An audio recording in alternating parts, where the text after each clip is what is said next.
What is the most important or underrated skill for an effective communicator? Preparation.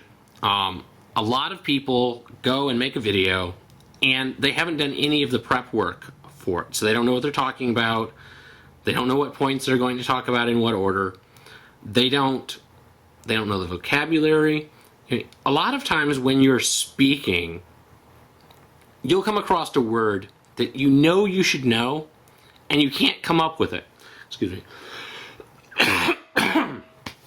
Drinking water is also a good thing that's underrated in effective communication. But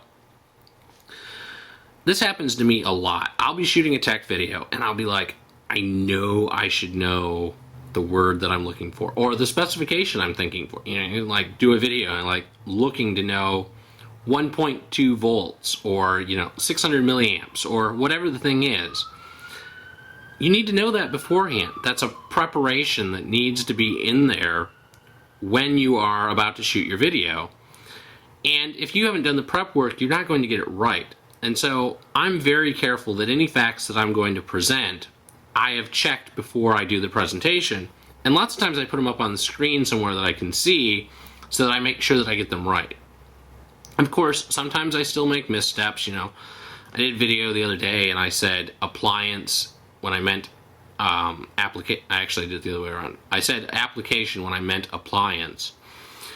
And I just kept shooting. It was one of those fixes that I could make. But being an effective communicator means making sure that you've used the right word in the right context with the right meaning and the right statistic so that you're not presenting the wrong information or misinformation. So to me, I guess the most underrated skill for effective communication really is preparation.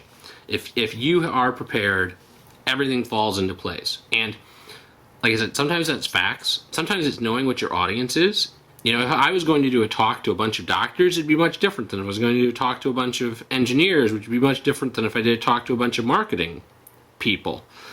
And so preparation is knowing your audience. And preparation is knowing what things you're going to talk about, in what order, how much time you have to fill. All of that stuff goes into prep, and a lot of people don't do it.